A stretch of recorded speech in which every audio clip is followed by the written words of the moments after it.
Hola de nuevo a todas y a todos. Como saben, están aquí nuestras compañeras y compañeros de Deportados Unidos en la lucha y tienen un anuncio para nosotros. Adelante.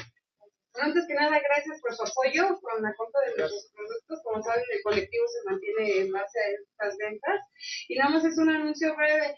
Nos invitaron al colectivo a participar en un concurso de ofrendas con la Fundación del Centro Histórico.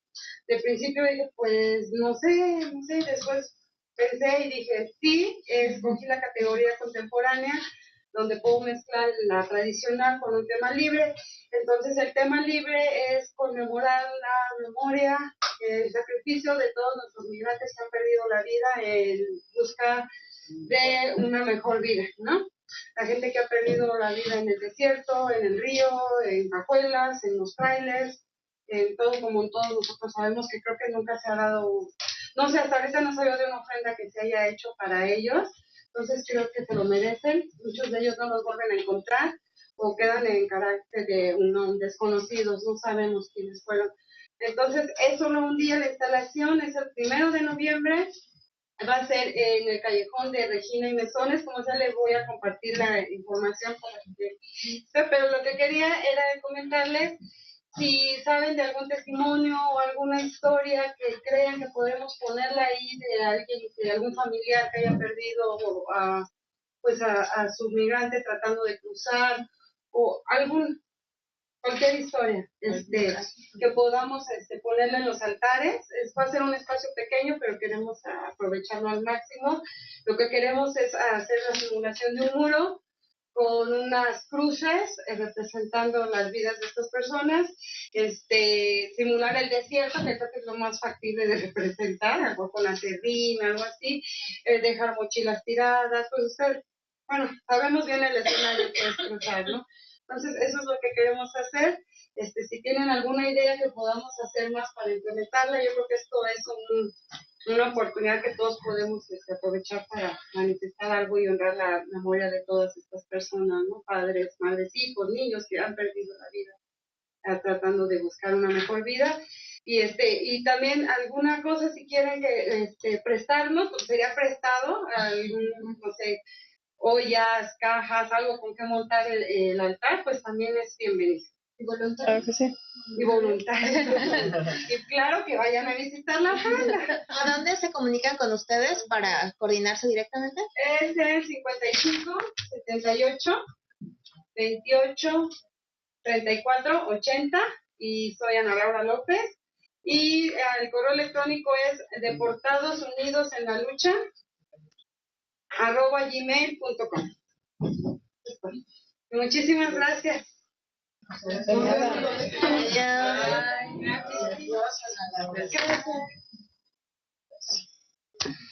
Bueno, después de esta breve sesión informativa, regresamos con Alejandro. Okay. Bueno, ahora sí vamos a la presentación que... Perdón. Ya lo hice. Ya, listo. A ver.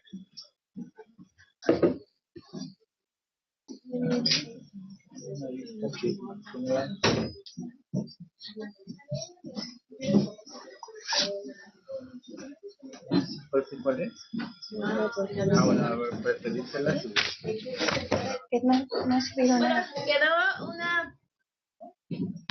Quedó una pregunta pendiente de Los Ángeles antes del receso. Entonces, no sé si quisieran abrir el micrófono, por favor, para retomarla de una vez.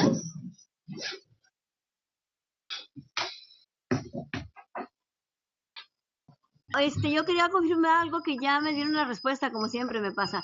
En una entrevista del entrevistador y el entrevistado siempre existe y va a existir la transferencia y la contratransferencia. En base a eso es donde tiene que poner uno la ética profesional y la realidad, no solamente de la institución que da hasta donde el límite de que se puede ayudar y el que no, porque a la persona no se le puede engañar, porque ella también está temerosa.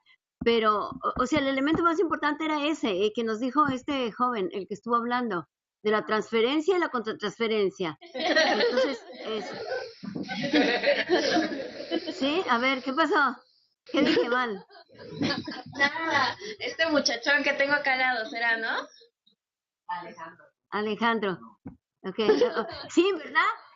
No deja de existir eso. Siempre va a aparecer la transferencia y la contratransferencia, que es un elemento de miedo o de inseguridad y de desconocimiento, tanto del que está siendo entrevistado como el que está entrevistando.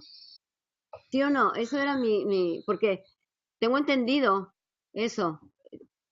¿Cuál es la respuesta? ¿Sí?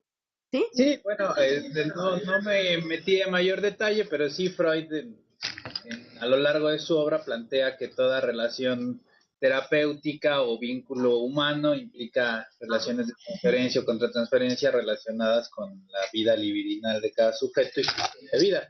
No, que es un poco lo que le señalaba, ver qué es lo que, pues, lo ponía en términos mucho más sencillos, ver qué es lo que me provoca esa persona, qué le provoca esa persona y entonces trabajar desde ahí. Y un poco sí mencionaba que la estructura institucional sirve para poder lidiar con eso, ¿no? Digamos, si estuviéramos en una relación terapéutica clásica, en un contexto psicoanalítico, pues el centro del asunto es la transferencia y la contratransferencia. En nuestros contextos de trabajo no lo es, por lo tanto, nos sirve como un medidor de hacia dónde va la relación, pero tampoco nos vamos a poner a interpretar el significado de esos intercambios divididos. No. Para la estructura un poco era lo que hablaba, ¿no? Sí, gracias. ¿Sí? Gracias. Bueno, vamos a vamos a avanzar con la parte de, bueno, ahorita les voy a hablar como de los momentos del encuentro, de los primeros auxilios psicológicos, y me preguntaban hace ratito de si digamos que solamente iba a hablar como del primer encuentro o no. Bueno, más o menos, ahorita voy a hablar como específicamente de un encuentro en el contexto de los primeros auxilios psicológicos, pero creo que voy a mencionar principios que podemos aplicar prácticamente a todos los encuentros que tenemos con una persona. Aunque evidentemente la cosa se va complejizando entre más nos conocemos, entre más interacción tenemos, entre más afectos entran en juego, entre más situaciones complicadas se van formando, pues evidentemente hay cosas que fluyen más rápido, pero también hay cosas que se hacen más complicadas, ¿no? Entonces, bueno, yo creo que hay como tres momentos está un poco redundante esa diapositiva, pero hay tres momentos que podemos ubicar antes del encuentro, el encuentro en sí mismo y después del encuentro. Entonces, ¿cuáles son como los tres objetivos? Uno, el antes es la preparación de condiciones. Todo encuentro, toda entrevista tiene que estar preparada en la medida de las posibilidades. Evidentemente, cuando estamos en un contexto como en el que trabajamos en Sin Fronteras, pues es un contexto en el que ahí tenemos una cita y entonces ya sabemos que va a llegar la persona, más o menos tenemos información previa. Hay contextos en donde no, si yo trabajo en una institución que se dedica a ir a las vías aquí a lechería y ahí intervenir, bueno, a pesar de ese contexto sí hay cosas que puedo preparar, ¿no? Como la situación, planear si voy a entrevistar a la gente en cuanto se bajen del tren o si voy a adaptar un espacio cercano para que platiquemos en dónde, etcétera, etcétera. La preparación de condiciones va desde tener una batería de preguntas a realizar, desde prever situaciones que podrían presentarse en términos de necesidades integrales de las personas. Hace ratito Isabel me estaba preguntando aquí en el receso, oye Alejandro, a ver, ¿qué pasa si mi objetivo es como muy específico de ir a detectar ciertos perfiles poblacionales? Yo le decía que incluso estos principios pueden ser aplicados en el ámbito académico, ¿no? En el ámbito de la investigación, es decir, yo puedo ir con el objetivo de obtener información para una investigación muy concreta y yo no voy a ser el responsable en mi papel de académico de resolver la situación jurídica, social o psicológica de la persona, pero eso no significa que si la persona me formula una demanda de apoyo o yo detecto necesidad de apoyo, no pueda yo tener contactos e incluso sería sumamente ético tener contactos que puedan ayudar a las personas a resolver esas situaciones, aunque yo no sea el responsable. O sea, ese es mi rango de acción, ¿no? Porque a veces desde la academia algo que hacemos mucho es solamente ir a obtener información y hasta ahí, ¿no? Entonces me llevo mis datos y la persona se queda igual que cuando llegué. ¿no? Y bueno, ahí igual las organizaciones tenemos que prever estas posibilidades de situación, tenemos que preparar el espacio de los encuentros en la medida de las posibilidades.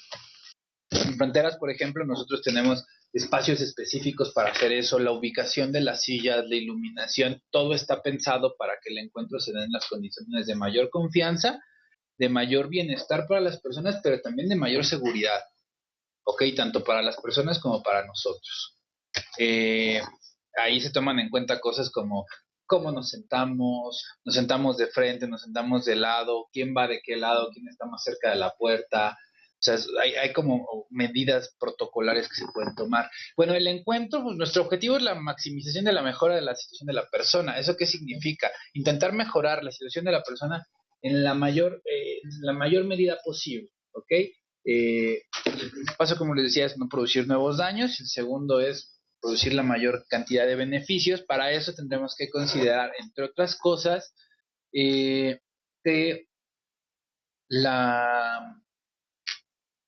el tipo de preguntas que se van a realizar, o sea, un camino para mejorar la situación de la persona es primero tener toda la información. Entonces, tal vez mi primer encuentro va a ser obtener información y el segundo encuentro ya va a ser tomar decisiones o llevar a cabo acciones concretas para mejorar esa situación.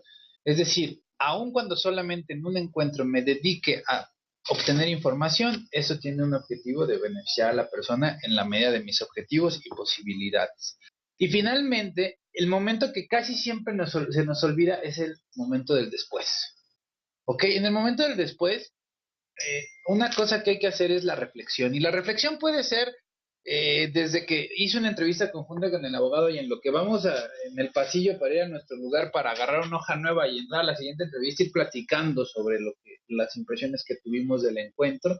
Una cosa muy importante es la documentación, que hoy vayamos teniendo un registro no solo de los temas que nos son relevantes, sino de todo el encuentro en términos de dinámicas positivas, negativas, violaciones relevantes de derechos humanos, campos de oportunidad, fortalezas que vemos en las personas, como también aquellas debilidades o espacios de que nos pueden retrasar en las intervenciones, ir llevando la documentación del caso, porque no sabemos, por ejemplo, en términos de defensa de derechos humanos, no sabemos si en el primer momento tal vez no sabemos si es un caso que puede ser relevante en términos de incidencia o de llevar a cabo un litigio estratégico, etcétera, y que tal vez a la mitad del camino se convierte en un caso de ese tipo. Y entonces, todo lo que tengamos documentado previamente va a ser muy relevante. ¿Okay?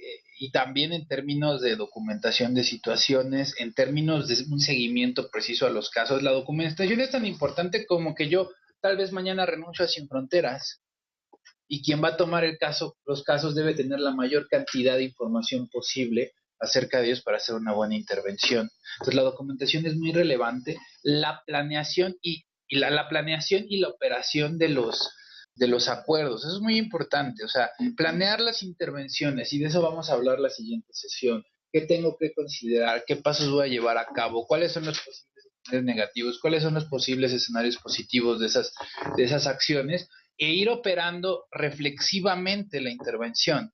Es decir, ir midiendo a cada paso si está yendo el proceso en la dirección que yo tenía planeado desde el principio o no. Y si veo que no, se vale corregir. Pero hay que tener un sentido sumamente crítico hacia nuestro trabajo. Entonces, este momento del después es bien importante, muy, muy importante, porque además es el momento en el que también a la par, o sea, es un momento de después, pero que también es un momento de antes, porque ese después es la preparación del siguiente encuentro, ¿ok? Entonces es como una serie ¿no? Entonces, bueno, de eso vamos a hablar hoy, más o menos. Bueno, voy a avanzar. Bueno, el antes, las previsiones, lugar adecuado, ¿ok? Muy importante, que haya un espacio en donde se pueda hablar, aunque esté yo en la vía, que cree ciertas condiciones para poder platicar, aunque esté yo en el aeropuerto, ¿no? O sea, a veces el espacio para poder platicar es si tengo un stand, o sea, eso ya le da otro tipo de condiciones al encuentro, ¿no? En la medida de las posibilidades, un poco respondiendo a la pregunta del escritorio, ¿no? En la medida de las posibilidades hay que evitar que haya cosas en medio de la interacción. Regularmente, pues sí hay toda una lectura acerca de que cuando hay un escritorio en medio, hay una relación de poder muy evidente, ¿no? En términos de quién está de qué lado y quién posee ciertos recursos y quién no. Entonces, en la medida de las posibilidades hay que quitar los objetos de en medio, pero también, y ese es el segundo punto, bueno, en el primer lugar adecuado, principalmente que esté iluminado, que sea lo más cómodo posible. Les digo, en la medida de las posibilidades, evidentemente estoy en aeropuerto, pues es muy complicado, pero si estoy en otras condiciones puedo buscar cómo hacerlo. Segundo lugar, medidas de seguridad personal. A ver, en esto es muy relevante.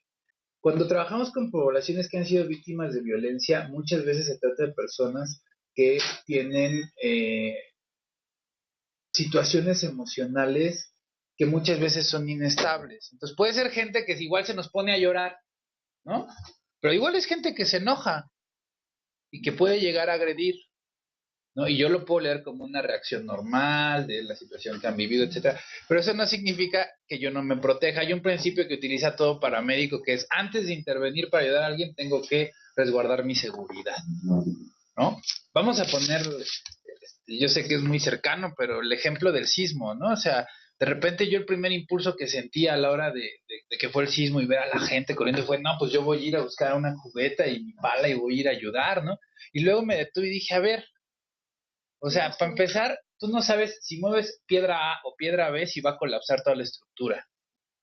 ¿Ok? Entonces yo me estoy poniendo en riesgo y estoy poniendo en riesgo a otras personas por, por querer ayudar. ¿Ok? Entonces, algo muy importante es que nuestro personal debe tener medidas de seguridad mínimas para trabajar con las personas con las que intervenimos, ¿no? Y esto, pues, eso depende de cada contexto. En Sin Fronteras, por ejemplo, sí tenemos una serie de filtros para entrar, tenemos una serie de procedimientos para tener la mayor cantidad de información sobre las personas, incluso la manera en la que nos sentamos dentro de los cubículos, ¿no? O sea, siempre estamos del lado de la puerta. Yo les puedo platicar que una vez, en otra oficina, no en la de ahorita, yo no quedé del lado de la puerta y de repente entró, era un usuario que estaba en un brote psicótico. Entonces yo no quedé del lado de la puerta y se puso súper loco y yo quedé encerrado y no podía escapar de un tipo que estaba violentado, estaba violentándose mucho. Entonces, esas medidas de seguridad son fundamentales. A veces lo único que nos queda es correr, ¿no? Porque ya se puso muy loco y entonces hay que echarse a correr. Entonces, siempre hay que tener, por ejemplo, esa vía de salida en la medida de las posibilidades que alguien pueda observar desde lejos el encuentro. Cuando hay condiciones, pues tener botones de emergencia, etcétera, ¿no? Digamos cuando se puede. Una red de apoyo institucional, esto es muy importante, o sea, tener contactos para que las múltiples necesidades de las personas puedan ser resueltas.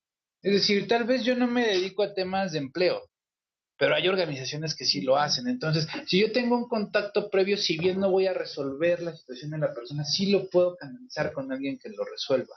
Y no nada más me quedo en la cosa de lo escucho y ya. O sea, ahí es donde se empieza a construir la intervención integral. En segundo lugar, los protocolos de intervención. ¿Esto qué significa?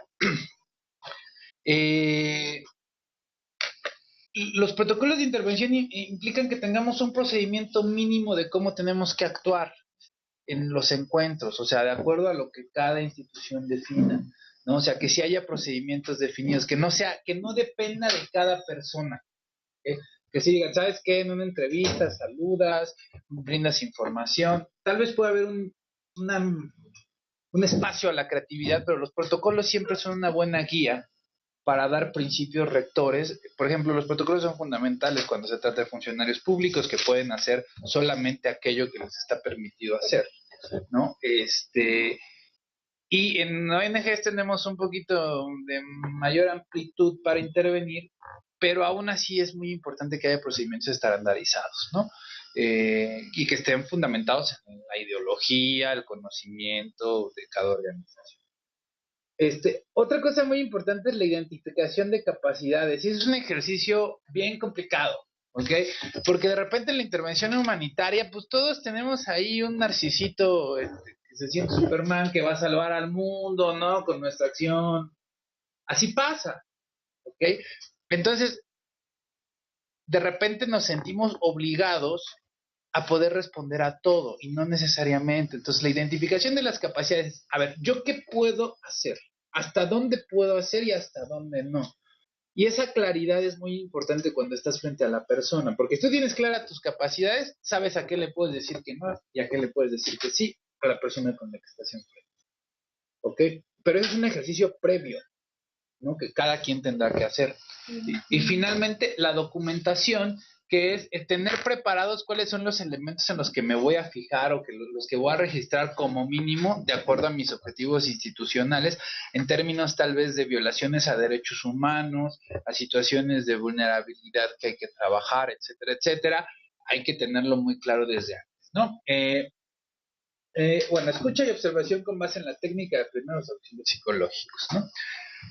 Herramientas básicas, ¿ok? Hay que poner atención a expresiones verbales, expresiones faciales, posicionamiento corporal y hacer la empatía evidente, ¿ok? O sea, esto que les decía de mirar a los ojos, mirar a la frente para que parezca que estamos mirando a los ojos, es parte de hacer evidente la empatía. O sea, imagínense que ustedes, o sea, yo ya llevo 8 horas trabajando con un usuario tras otro, ya estoy cansado, ya escuché historias muy parecidas una y otra vez. Evidentemente en la última ya estoy ido. Ajá. Eso no significa que no esté poniendo atención, pero seguramente que mis capacidades de centrar la atención son menores cuando empecé, por simple principio del biológico, ¿no? Entonces, por ejemplo, si yo estoy mirando a quien tengo enfrente y lo miro en la frente, pues él siente que lo estoy escuchando. Asentir es algo muy importante. Si imagínense que ustedes están platicando y la otra persona está así, ¿no? Y no mueve la cabeza, o sea, si le gusta, no le gusta, me está diciendo, ¿no? O sea, cuando digo hacer la empatía evidente es eso, o sea, al transmitirle a la persona, ese tipo de involucramiento con el encuentro. Me pasan una pregunta de por qué le llamo usuarios, perdón, ese es un error porque así le llamamos a los migrantes en nuestra organización. Una persona que recibe servicios es un usuario. Entonces, cuando digo usuario me refiero a un migrante, voy a evitar usar el término para no crear confusiones. Ya cada quien me llama como quiere. ¿Lo hacen por una cuestión?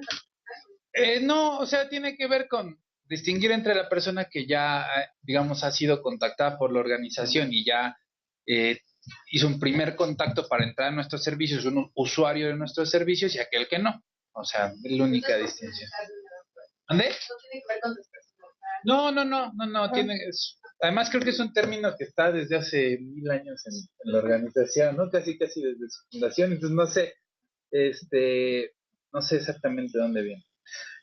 Bueno, identificar y manejar los propios sentimientos, ¿ok? Esa es la otra herramienta básica, esto que hablábamos de la transferencia contra transferencia, y evitar decisiones o acciones precipitadas, es decir, esa es una herramienta básica. Se vale hacer una pausa, se vale no responder inmediatamente, o sea, pueden inventar cualquier pretexto, ¿sabe qué? Es que tengo que ir a hacer una llamada, porque tal vez se están poniendo muy nerviosos a la hora que les plantea la petición y no saben qué le van a responder y lo que necesitan es un break, ¿no? ¿Sabe que tengo que ir a hacer una llamada para saber si le puedo ayudar o no? Y entonces me voy, me pongo un poco a pensar y entonces ya puedo llegar con más claridad. Aunque no consultes con nadie. Aunque no consultes con nadie, aunque me vaya a parar frente a la pared a consultar conmigo mismo, o sea, el chiste es, o sea, se vale dar esas pausas. Yo creo que lo peor que uno puede hacer en un encuentro de intervención, digamos, psicosocial o de protección de derechos humanos es tomar decisiones precipitadas. ¿Ok? A menos que sea algo en lo que hay que tomar una decisión en ese momento y que no hay otra posibilidad. Mientras exista, lo mejor es hacer una pausa antes que dar una respuesta inmediata, porque puede traer daños. Y ahorita más adelante les voy a dar un ejemplo de algo que nos sucedió una vez. Bueno, de acuerdo a... ¿Se avanzó? No. Sí, ya me regresé. Ahí está. Bueno, de acuerdo al esquema de primeros auxilios psicológicos, el primer momento es contacto y presentación. ¿Para qué nos sirve eso? Buscar crear condiciones de inicio de intervención. Y aquí es algo muy importante. Hay como 3 elementos muy importantes. ¿Se acuerdan cuando les hablaba que no necesariamente la gente confía en nosotros? Bueno, este es el momento para que empiecen a confiar en nosotros. Para empezar, no tiene que ser intrusiva. Acérquense a cualquier persona que llegue a su organización y ese primer contacto, acérquense como si fuera un desconocido, como lean con un desconocido en la calle. No sé si yo le voy a abordar a alguien en la calle y es un desconocido, primero llego, me presento, ¿no? O sea, tengo ciertos modos de acercarme que haría con cualquier otra persona que son importantes llevar a cabo, porque de repente hay gente que piensa que ya nada más porque soy la ONG y la persona viene ya puedo llegar como si nos conociéramos de hace 20 años. Entonces es muy importante que no sea intrusiva, definir el porqué de la intervención, quién soy, qué hago y cómo le va a beneficiar lo que yo hago. Esa es una definición importantísima y que tiene que estar desde el principio. Y plantear el setting, que no son otras cosas que las reglas del encuentro.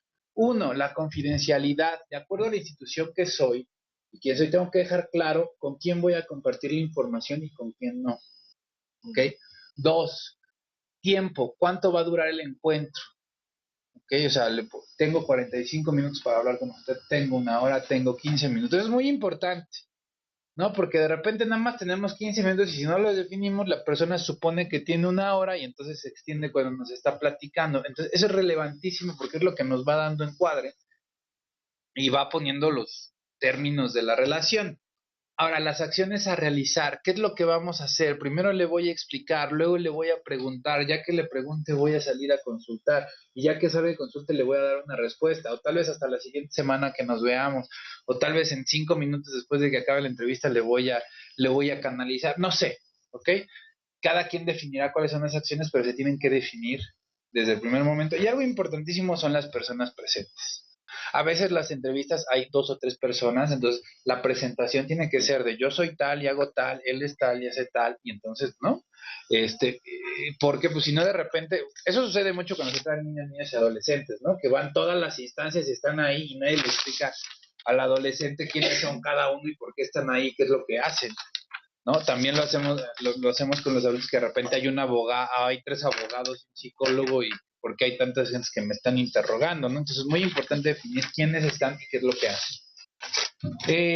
El segundo momento, de acuerdo a los primeros auxilios psicológicos, es el alivio y protección. Dar una primera respuesta provisional a las preocupaciones más especiales. Aquí hay que contextualizar muy bien como dónde se interviene con primeros auxilios psicológicos. Pues es una técnica que está pensada para contextos como el del sismo, ¿no? O sea, como que estamos con la emergencia ahí. Entonces, eso no significa que no podamos utilizar esas estrategias para contextos de menor nivel, no de emergencia, sino de urgencia, que el del sismo.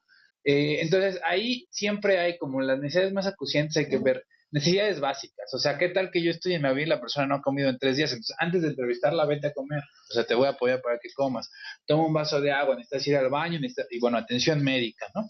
Si por tenemos como criterio básico que una situación de urgencia siempre es alguien que requiere atención médica inmediata, ¿no? Hay otras que tal vez pueden ser muy aparatosas, pero que para nosotros no son urgencias de acuerdo al contexto.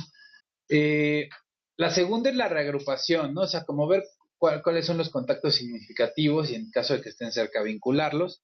Esto está muy pensado para un contexto de emergencia, estilo lo del sismo, ¿no? O sea, de repente yo estoy en el centro y se cayeron los puentes y entonces, ¿dónde están mis contactos más cercanos, etcétera, ¿no? Y bueno, también está como la parte de los familiares fallecidos, que dentro de la técnica de primeros auxilios psicológicos es importante, ¿no? Cuando se trata de ese tipo de cosas, también puede ser en el contexto del tránsito, ¿no? Donde hay situaciones más parecidas, dar la noticia si es que la persona no está enterada y cubrir las necesidades de ese contexto antes de realizar cualquier tipo de intervención. Contención.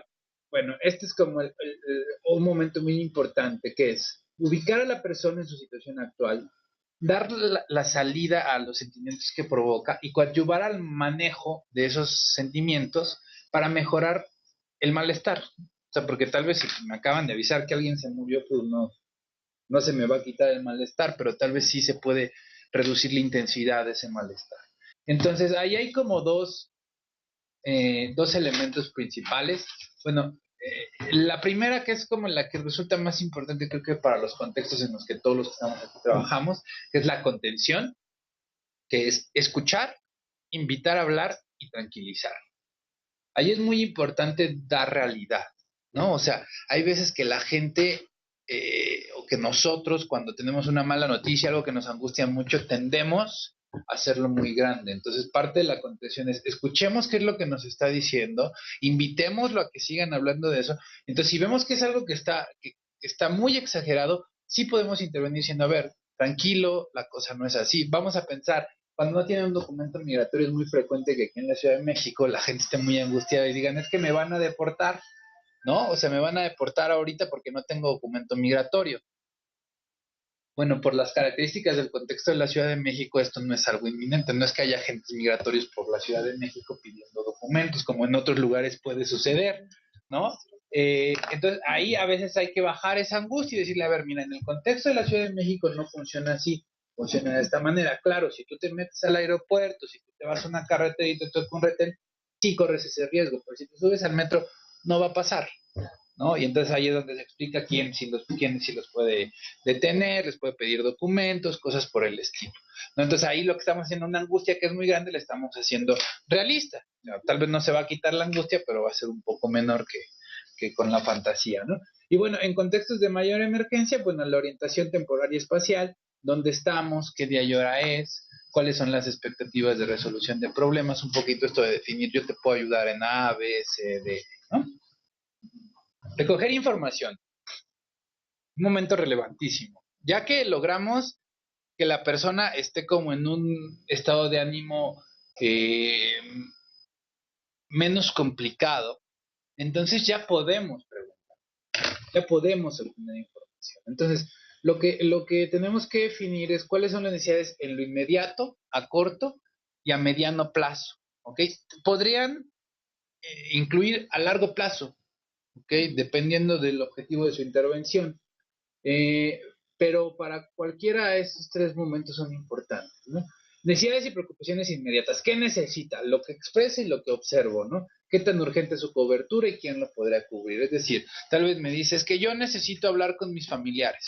Ok, esa es una necesidad expresada por esa persona, pero tal vez nosotros vemos que está muy alterado emocionalmente, ¿no? Entonces, tal vez no lo esté expresando como tal, pero yo sí lo estoy observando y sé que es algo que requiere una intervención inmediata, entonces le hablo a alguien que puede intervenir de forma especializada, etcétera, etcétera. Información adicional sobre personas afectadas, bueno, este es un poco igual, contexto de emergencia, quiénes están con él, quiénes más están afectados, qué es lo que se necesita. Y aquí esto es muy importante, acontecimientos vitales previos. ¿Qué situaciones relevantes ha vivido? Y ahí es donde entran los factores de riesgo y protección de los que vamos a hablar el lunes. Es decir, ¿qué situaciones para entender cómo se encuentra en este momento resultan relevantes en la formación de esto? Es decir, si es una persona que, no sé, una vez me llegó un hombre que venía todo macheteado, ¿no? Entonces, ¿qué resultaba relevante saber? ¿De dónde venía? ¿Cómo fue que llegó conmigo? ¿Ya había recibido atención médica o no? ¿No? Como esos temas del pasado que resultaban relevantes para esa situación, ¿no? Tampoco en ese momento no me puse a indagar, a ver, cuéntame por qué saliste de tu país de origen, ¿no? Pues estaba todo macheteado, no me iba a poner a hacer ese tipo de preguntas. Tenía que resolver esa situación concreta y dejar ese momento para después, esa pregunta para después. Entonces ahí es muy importante, ¿no?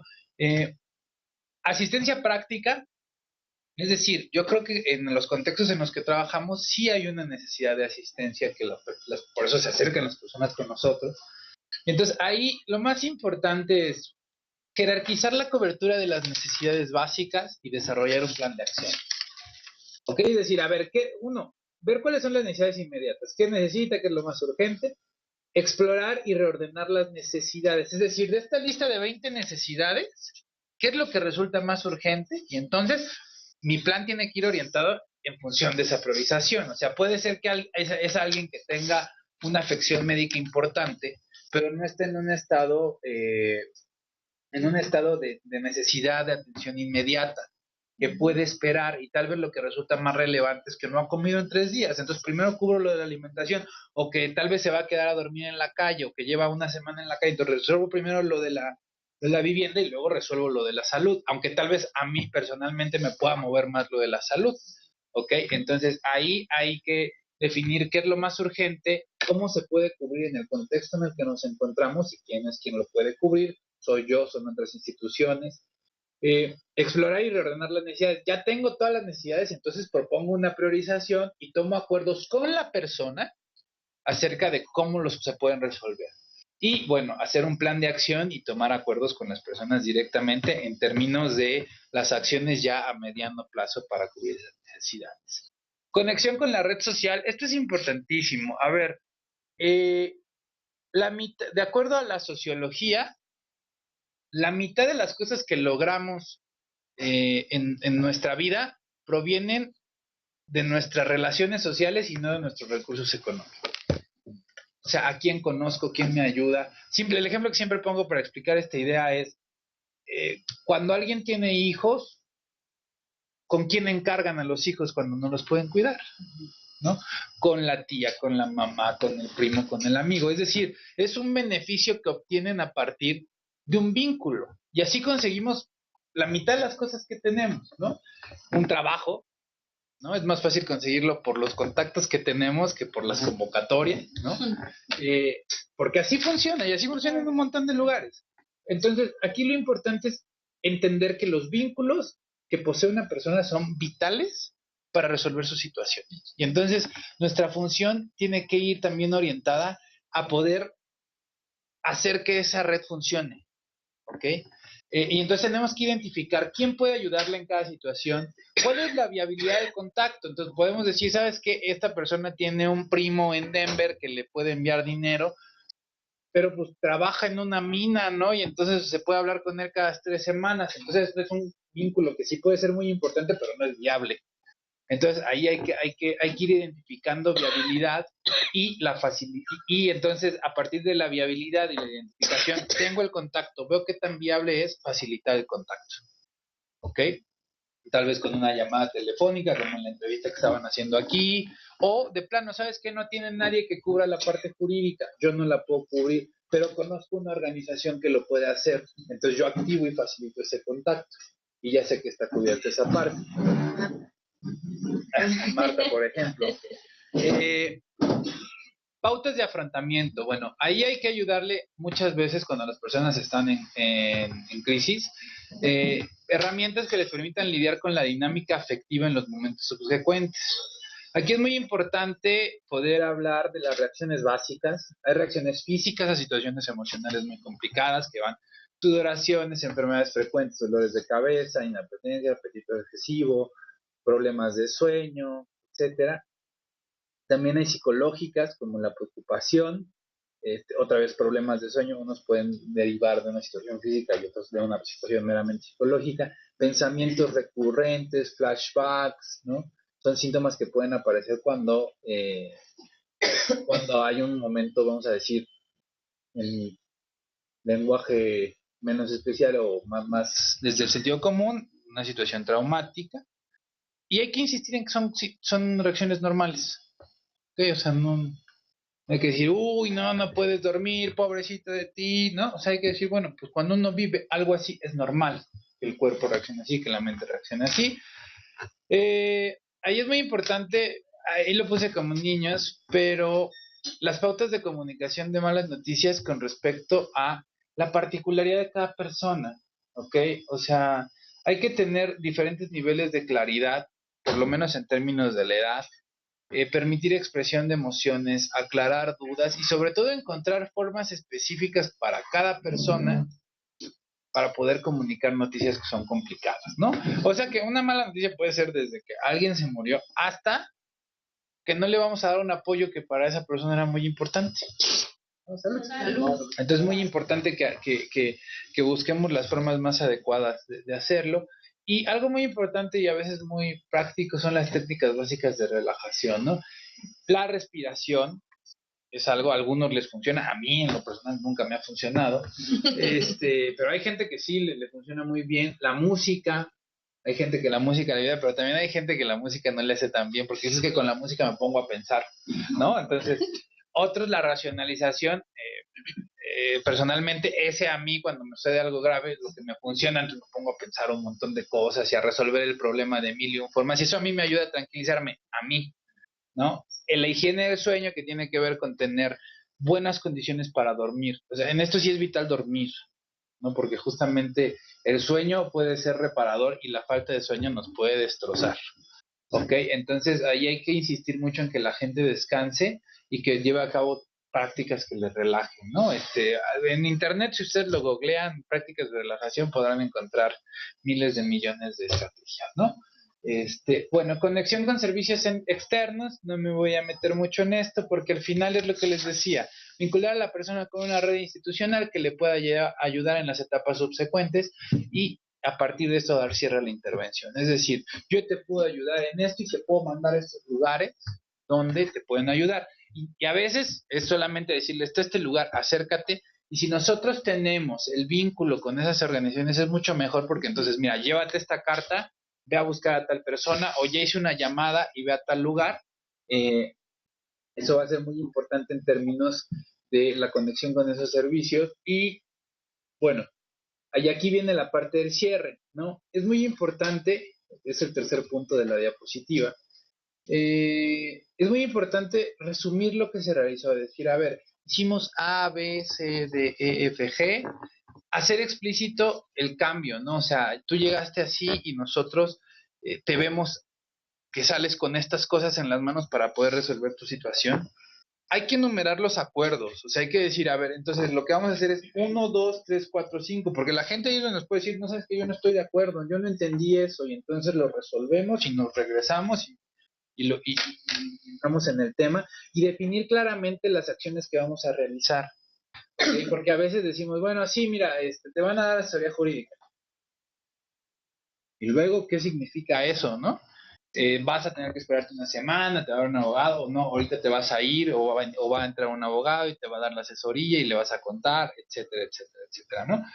Hay que hacerlas explícitas y siempre quedar a disposición en caso de necesidad, si es que estamos en posibilidades, o dar algún contacto de alguien que pueda estar disponible en caso de necesidad, ¿no? Entonces, ahí eso es muy importante para el cierre. Evidentemente, como cosas más prácticas de agradecer la confianza, de preguntar siempre, ¿es todo? ¿Necesita algo más? ¿No? Siempre hay que hacer esa pregunta al final, porque puede ser que haya algo que se guardó durante 2 horas de encuentro y al final no lo va a sacar. Entonces siempre es importante preguntarlo. Y el cierre es muy importante porque de ahí se marcan las acciones posteriores y se aclara con la persona si está de acuerdo en la definición que damos de lo que sucedió allá adentro. ¿Ok? Entonces, eso es bien regular. Y ahora sí, esta es la cosa buena.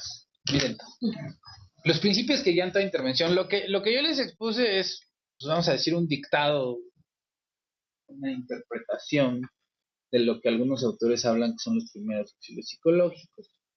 Pero aquí yo lo que sí pongo son los principios que desde Sin Fronteras proponemos deben guiar cualquier tipo de intervención y que van a ayudar a resolver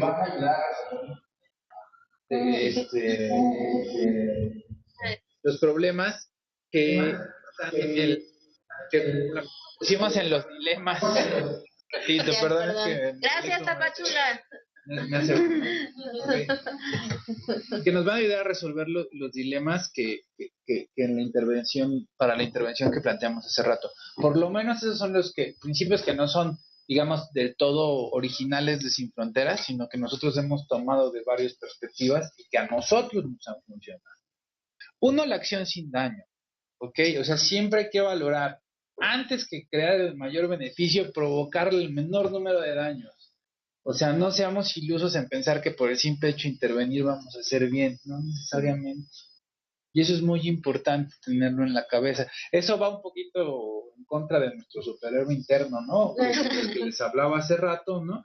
Pero hay que ser bien conscientes, porque si nuestro objetivo es guardar el bienestar, la dignidad de las personas, entonces, antes de cualquier cosa hay que ser sumamente críticos sobre los resultados de lo que nosotros hacemos, ¿no?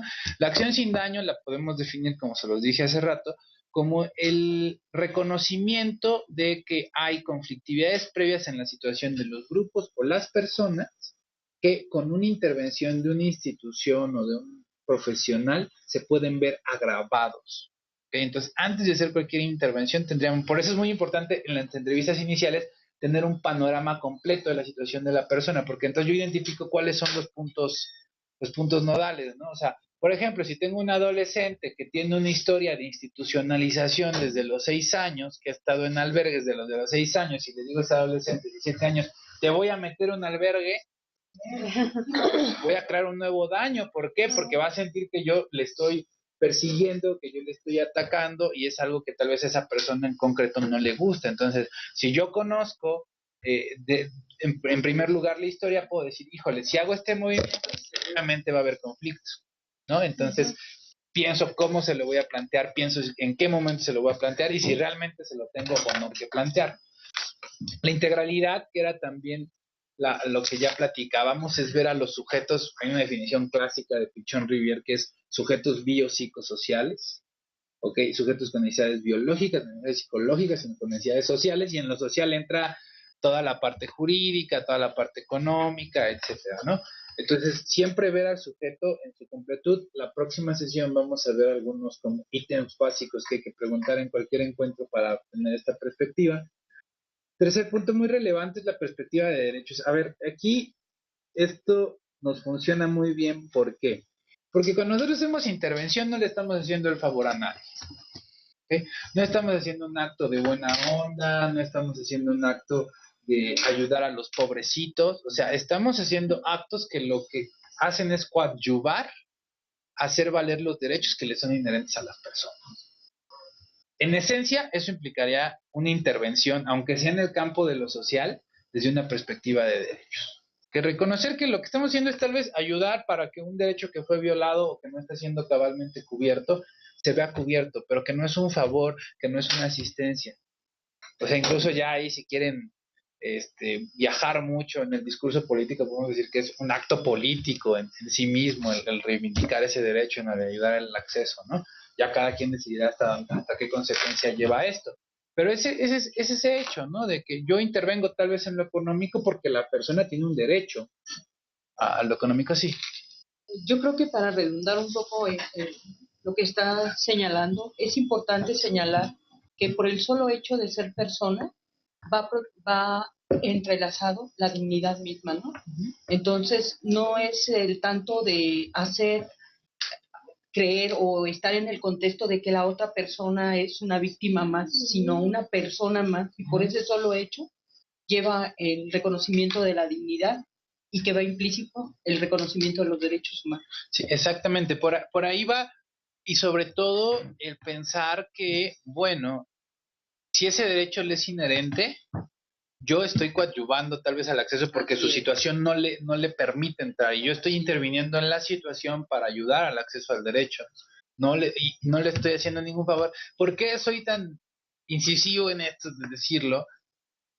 Porque en nuestro país hay una larga tradición de asistencialismo, ¿no? Entonces, sí tendemos a verlo desde otro lugar, y es donde, por ejemplo, infantilizamos a los migrantes, hacemos ese tipo de cosas, y entonces es muy importante que lo consideremos, ¿no? Cuarto punto que va muy de la mano es la participación de la persona. O sea, yo creo que sí hay que hacer que la gente participe en la medida de las posibilidades. O sea, hay procesos, por ejemplo, jurídicos en donde la mejor opción es la representación, aunque sea alguien sumamente capaz, ¿no? Entonces se toma la decisión de que se haga una representación, pero esa decisión tiene que ser tomada con la participación del usuario, explicarle cuáles serían las consecuencias de que no haya una representación. Eso no significa no reconocer el papel activo de la persona, significa ser realista en las circunstancias y en alcanzar el máximo beneficio para esa persona, ¿no? O el error contrario, que puede ser bajo cualquier circunstancia hacer representación, ¿no? Y no promover las capacidades activas de las personas para resolver sus procesos jurídicos, ¿no? Entonces, ahí la participación de la persona va a depender de muchos factores, las circunstancias concretas de la complejidad de la situación. Sí.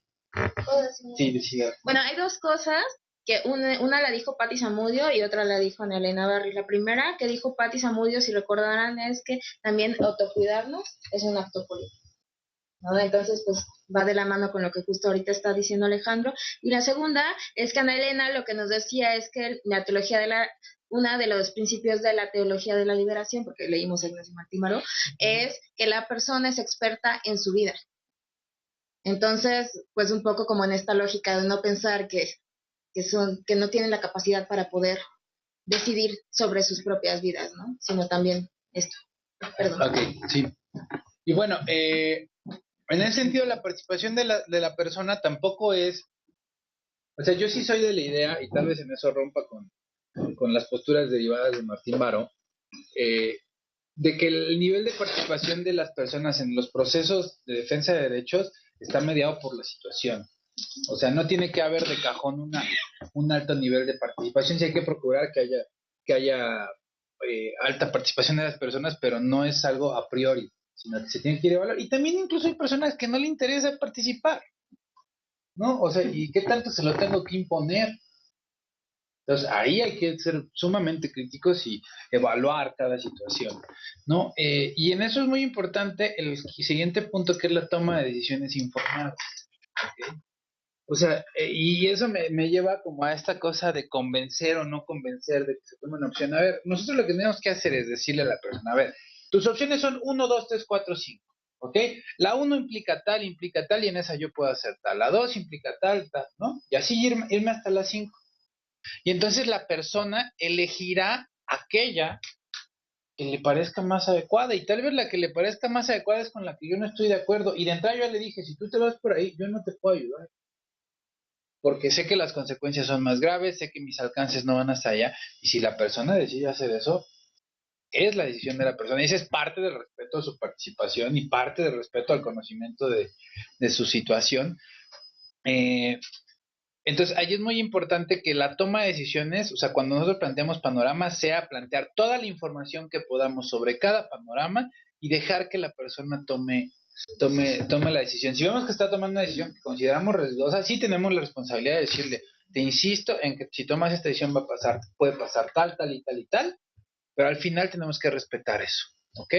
Y ahí tenemos que ser muy claro qué tipo de decisiones acompañamos y qué tipo de decisiones no. Sí. Es como el caso sería de las personas que aún habiéndoles expuesto todas las posibilidades, toda la gama de posibilidades en las que podríamos apoyar, intervenir para su beneficio. Sin embargo, ninguna le parece y decide no cooperar, no le interesa y no quiere recibir ayuda. Hay que respetar eso, ¿no? Sí, yo creo que sí. También ahí depende de en qué lugar estoy. Si soy un funcionario público, hay acciones que no puedo dejar de hacer, porque es mi obligación como funcionario público, ¿no? Entonces, si soy un funcionario público y las tengo que hacer, pues ahí sí va a tocar o llevar a cabo los procedimientos que se tienen que llevar a cabo cuando alguien se niega a recibir ciertos servicios, etcétera, o pues llevarlos a cabo a pesar de que la persona me diga que no. Ahí sí depende mucho el lugar y la posibilidad de, ¿no? Del ente que lo está atendiendo, ¿no? Como, Sí. por ejemplo, transportarlos a sus estados, por ejemplo, los que llegan aquí que no son de la Ciudad de México. Ajá. Y si ellos dicen, no me quiero ir a mi estado, soy de Chiapas, pero me quiero quedar en la Ciudad de México. ¿Qué tenemos? O sea, como funcionarios, o sea, intervienen? ahí depende de cuáles sean los alcances de sus funciones en el lugar en el que se encuentre. Y si, o sea, si mi ley y mis reglas de operación dicen yo solamente puedo apoyar a personas deportadas que llegan a la Ciudad de México y que se van a trasladar a su país de origen, eso es lo que puedo hacer. Cualquier cosa que no esté en esas reglas y yo haga es una falta, ¿no? Entonces, no, eso no lo puedo hacer. Y ahí es donde se le dice a la persona, ¿sabes qué? Si no es en este campo, yo no te puedo ayudar, ¿no? Y si tú decides otra cosa, yo no puedo ir contigo a ese camino, ¿ok? Entonces ahí puede ser que yo tenga un vínculo, tenga un contacto, pues acércate a tal, acércate allá, pero pues ese es mi límite y ese es parte del reconocimiento de las limitaciones, ¿no? Y tampoco tendría por qué obligar a la persona a tomar mi opción. O sea, al final yo proveo un servicio y la persona toma la opción si quiere y si no, pues ni modo. Sí. Sucede mucho con las personas que deciden desde que los traen en el avión, dicen que se van a Jalisco. Pero al llegar a la Ciudad de México dicen, no quiero quedar aquí. Sí, migración les hace ver cuáles son las condiciones en las que se pueden quedar, pero sí deciden, sí les aclaran qué les puede pasar, a dónde pueden llegar o con quién van a llegar.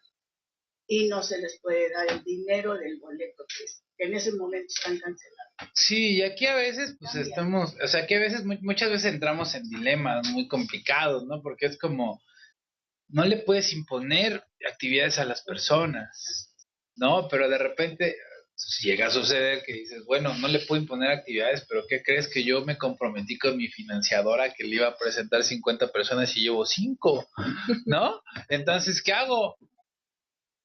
Entonces, a veces estamos en situaciones complicadas, ¿no? Entonces, pero pues siempre el principio que tiene, al que tenemos que llegar es al último que está en la diapositiva, ahorita me regreso al penúltimo, que es lo que se conoce o comúnmente es utilizado como la idea de lo pro persona o el interés superior del niño y adolescente, que en esencia tiene que ver con tomar las mejores decisiones o proveer las mejores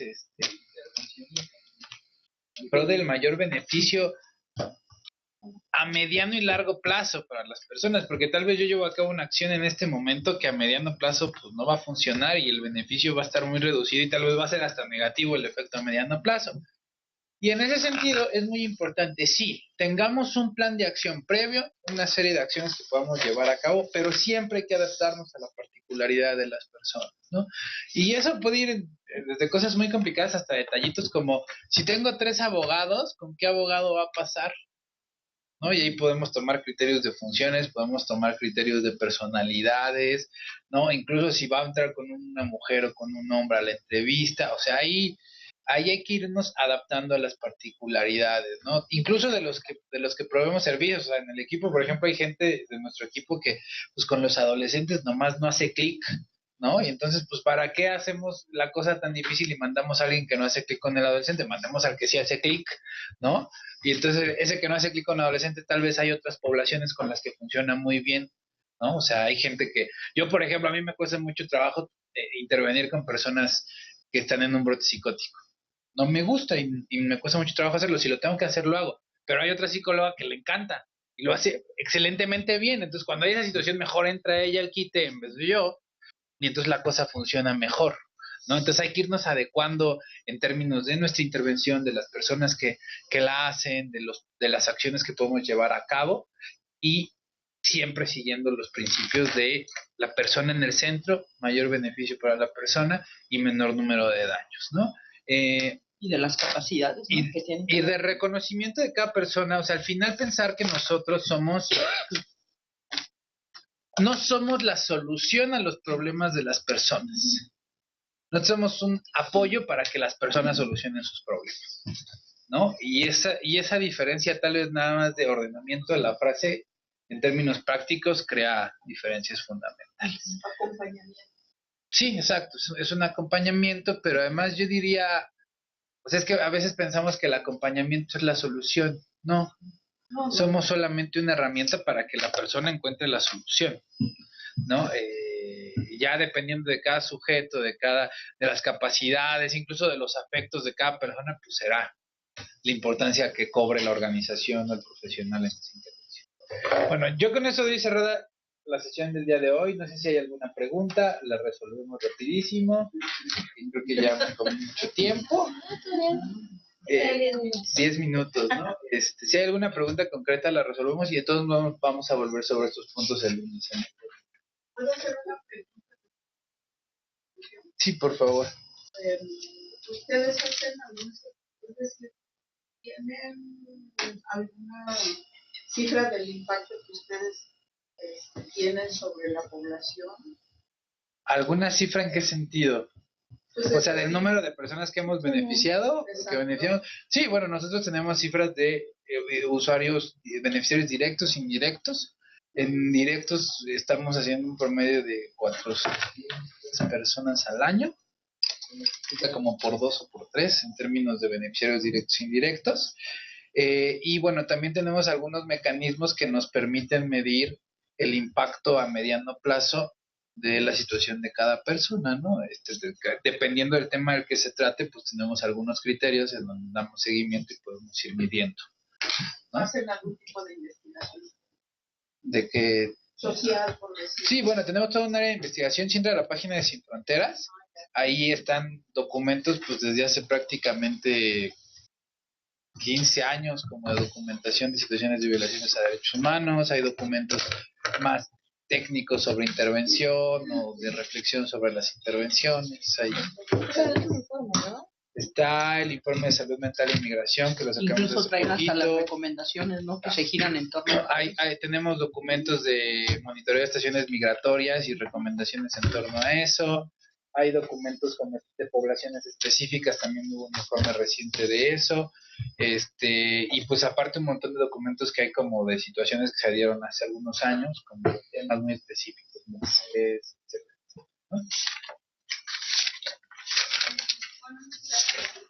Quería preguntar, en esta propuesta que haces de la acción sin daño, mencionabas que hay que considerar todas las dimensiones. No sé si ustedes tienen algo más esquematizado en cuanto a cuáles son esas dimensiones, porque digo, a lo mejor en la experiencia ya lo sabes, pero pues de arranque para hacer como un poco la valoración. Esa es una. Y la otra mini es, finalmente ustedes están recogiendo información sensible, ¿no? De las personas. ¿Qué mecanismos de seguridad tienen o recomiendan para resguardar la información? Bueno, en la primera pregunta es algo que vamos a ver en la próxima sesión, la del lunes. Ahí sí les voy a poner un listado de lo que nosotros sí decimos como casi un checklist de hay que considerar esto en tales áreas, ¿no? Por lo menos la social, la física, la psicológica y la jurídica. Digamos, son elementos. Sí tenemos un checklist que les voy a traer. Ahora, en relación de seguridad no te puedo dar como muchos detalles por lo mismo. Pero sí tenemos mecanismos de resguardo de los expedientes, de los procesos a partir de los cuales, por ejemplo, un expediente hay un tiempo que lo podemos mantener activo. Dependiendo del tipo de condición migratoria es lo que se hace con cada expediente, la manera en la que se desecha. En términos de la oficina, de entrada tenemos 3 filtros para entrar, para ver quién es quien entra. Hay cámaras en la organización. La información que manejamos es información estrictamente confidencial. Cuando se utiliza para alguna documentación, regularmente es información, la parte estadística, sexo, nacionalidad o situaciones específicas, sin revelar ningún tipo de dato personal. Y cuando creemos que es un caso en el que sí es importante que se conozca la historia específica de la persona, evidentemente tenemos todo un procedimiento de consentimiento con la persona, de explicarle a dónde va la información, incluso si va a contar su historia en medios de comunicación, un acompañamiento el momento en el que va a hacer la entrevista y se va a platicar, y el momento posterior cuando se haga pública la información, las posibles reacciones. O sea, sí es un acompañamiento muy complejo cuando se hace pública esa información, pero tiene que ver como con, y bueno, simplemente guiados por las leyes que hay de... O sea, sí, vamos a firmar avisos de privacidad y demás. Es obligatorio. Y de prestación de servicios también. Me preguntan en Veracruz, antes de que ya te vi, ¿hay alguna guía para medir la vulnerabilidad del usuario y los recursos y alcances que se les puede proporcionar? Bueno, ahí la próxima sesión también vamos a ver eso. Primer detalle, se llama situación de vulnerabilidad, ¿ok? Porque no es una cuestión ontológica, es una cuestión situacional. Entonces ahí tenemos que observar pues, cuáles son las situaciones, vamos a decir, de riesgo que provocan esa situación de vulnerabilidad y los factores que podrían ayudar a que la persona salga. Entonces yo la próxima sesión sí les voy a dar algunos elementos que pueden servir para... Muchas gracias por hacer la precisión, porque sí ha sido en varias sesiones, no son personas vulnerables, son las situaciones que las hacen estar en vulnerabilidad. Sí, la situación, o sea, están en situación de vulnerabilidad. No son vulnerables. Bueno, pues sí, no. Ay, Marta, perdón. Quería saber si podrías, no sé si en la próxima visión, hace ratito mencionabas que era necesario poner atención a las expresiones verbales, a las expresiones faciales y a las corporales, como hacer un poco más detalles de qué tipo de expresiones denotan qué tipo de situación o qué tipo de riesgo. No, yo creo que la próxima sesión podría poner algunos ejemplos más claros sobre, pues, sí, posicionamiento corporal, maneras de expresar emociones facialmente, etcétera, ¿no? Ahí podríamos. Cada persona y de acuerdo a cada situación. Sí, también es un elemento muy intuitivo, ¿no? O sea, pues no se puede hablar de una generalidad. Sí, digo, hay algunas personas que sí hacen guías sobre eso, ¿no? Pero sí creo que es algo sumamente intuitivo, ¿no? A ver, hizo este gesto que tal vez no sé qué significa, pero pues por algo lo hizo, ¿no? Le pregunto. Entonces, en el caso del tipo de entrevistas, puede ser estructurada, semiestructurada, o puede ser abierta, o uno mismo, o sea, dependiendo de las habilidades de la persona que está escuchando. Yo recomiendo entrevistas semiestructuradas, es decir, yo no recomiendo que haya entrevistas que no tengan un guión previo para este tipo de cosas. Yo sí creo que tiene que haber un cuestionario general. Ahora, ¿qué tanto me pego ese cuestionario? Depende de mi nivel de expertise, ¿no? Si es la primera vez que lo aplico, pues me voy a tener que pegar, pero en la medida en la que yo pueda convertir ese cuestionario en una charla amena, va a ser mejor, pero eso lo va a lograr el día que ya me sé el cuestionario de memoria, ¿no? Entonces, yo sí abogo por las entrevistas semiestructuradas. Antes de cerrar la sesión y darles algunos anuncios, ¿tienes algún comentario final? No, bueno, nada más. Yo creo que el comentario final me lo dejo la próxima sesión. Pero sí, no, o sea, como sentido, creo que lo que yo les quise transmitir fue un poco que tenemos que ser sumamente reflexivos y críticos sobre la manera en la que intervenimos. O sea, todas las herramientas que yo les estoy proponiendo en realidad están orientadas a pensar, o sea, como a romper un poquito con el Superman que llevamos dentro o el Supergirl que llevamos dentro para salvar al mundo a través de nuestra intervención, para realmente buscar el mayor beneficio de las personas, aunque eso signifique, pues, no ser el héroe de la película, ¿no? Entonces, creo que eso es muy importante. Bueno, pues les recuerdo que tenemos una tarea que viene desde la semana pasada. Es una tarea extensa, es una tarea que dejó Alejandro. Cualquier reclamación aquí está. La primera parte era contestar unas preguntas, la segunda parte es leer todas las lecturas. Son como 30 hojas, por eso lo hicimos en varias semanas, porque sí estaba muy extensa. Vale muchísimo que lean esos documentos. Y una vez que ya leyeron los documentos, pasan a la tercera parte, que es actualizar las preguntas que contestaron. Es una tarea evaluada, entonces pues les encargamos mucho que no dejen en saco roto ni esta ni el resto de las tareas que tienen pendientes en la plataforma virtual. El próximo lunes, me encargan, el próximo lunes tenemos la siguiente y última sesión con Alejandro, es completamente virtual. El miércoles siguiente, miércoles 25 de octubre, viene Xochitl Castañeda de la Universidad de Berkeley, y el lunes 30 de octubre les estoy dando información que ya tienen, para que no digan que las estoy compartiendo acá. El lunes 30 de octubre es nuestra tercera sesión presencial fuera de horarios de los miércoles. Es de 4 a 7:30, hora de aquí del Centro de México, y es continuación de la clase de Xochitl, que es de primeros auxilios psicológicos. Lunes 30. Uh-huh. Pues entonces son 3 sesiones. Lunes, aquí. Lunes 23 en línea con Alejandro, miércoles 25 aquí con Xochitl, y el lunes 30 presencial aquí o en sus sedes o en línea, como tomen el diplomado. Adiós. Oh, bueno.